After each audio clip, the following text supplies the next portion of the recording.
Football খেলা এই জন্যই হারাম, ফুটবলার ১ নম্বরে তারা ফরজ তরক করে রাখে।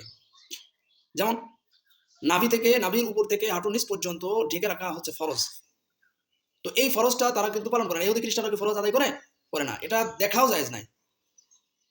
তো এই সতর খোলা রাখাও যেমন হারাম, দেখা কেউ যদি দেখে সতর খোলা, এটাও তার গুনাহ হয়।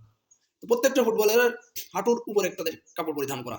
তো আমি আপনি যখন ফুটবল খেলা দেখতেছি, এই সতর না ঢাকা সে যে গুনাহ করতেছে, আমি তার খেলা দেখতেছি সে গুনাহ করতেছি। এক। দ্বিতীয় নম্বর, এখানে প্রচুর পরিমাণে তারা সমকামীদের প্রোভাইড করছে। বিশ্বকাপ যখন শুরু করছে, দেখেন গত বিশ্বকাপে কোরআন তেলাওয়াতের মাধ্যমে বিশ্বকাপ শুরু করছিল, আর এই বছরে সমকামীদের পতাকা দিয়ে তারা এই বিশ্বকাপ শুরু করছে। তারা দাজ্জালের, আপনারা দেখছেন দাজ্জালের শয়তানের মূর্তি, শয়তান বাল দেবতার ছবি তারা লোগো তৈরি করছে, দাজ্জালের ছবি তারা লোগো করছে। আমরা কোথায় আছি? তারা তাদের কাজগুলো করে যাচ্ছে, কিন্তু আমরা এই ফুটবল নিয়ে মারামারি করতেছি। শেখ আহমদুল্লাহ এক কথা বলছে, 11 শেখ আহমদুল্লাহর পিছনে আপনারা লেগে গেছেন, কিন্তু আপনি আপনার ইমান বাঁচান।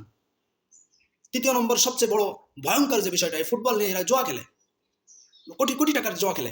যদি সাপোজ ধরে নিলাম, মেসি যদি গোল দিতে পারে, ব্রাজিলের সাপোর্টারকে বলে, যদি ব্রাজিলের সাপোর্টার আর্জেন্টিনার সাপোর্টারকে বলে, যদি মেসি গোল দিতে পারে তাহলে তোমাকে 1 কোটি টাকা দেওয়া হবে, আর যদি না পারে তোমাকে আমি 2 কোটি টাকা দেবো। এইভাবে করে তারা এইভাবে করেই তারা জুয়া খেলে।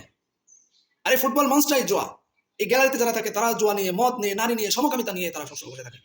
আর আমরা সেই মুসলমান ধ্বংসের প্ল্যান পরিকল্পনা এই ইহুদিরা করে, এই গেমস খ্রিস্টানরা তৈরি করে মুসলমানদেরকে এইভাবে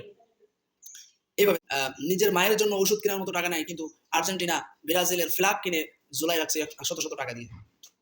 এই আর্জেন্টিনা, এই ব্রাজিলের পতাকা আমাদের দেশে আমরা ঝুলাচ্ছি, আর ইসলাম এবং কোরআন এদের মসজিদে, আর্জেন্টিনার মসজিদে, ব্রাজিলের মসজিদে এখনো পর্যন্ত উচ্চ স্বরে আজান হয় না। মুসলমানদেরকে এত ঘৃণা করে তারা, আল্লাহ রসুলকে তারা এত ঘৃণা করে। আমরা মেসির জন্য জীবন দিচ্ছি, ব্রাজিলের জন্য নেইমার কাকার জন্য জীবন দিচ্ছি। আল্লাহ রসুল সাল্লাল্লাহু আলাইহি ওয়াসাল্লাম বলেন, মান তাশাব্বাহা বিকওমিন ফাহুয়া মিনহুম, যে জাতির অনুকরণ করে তার কিয়ামত হবে তার সাথে।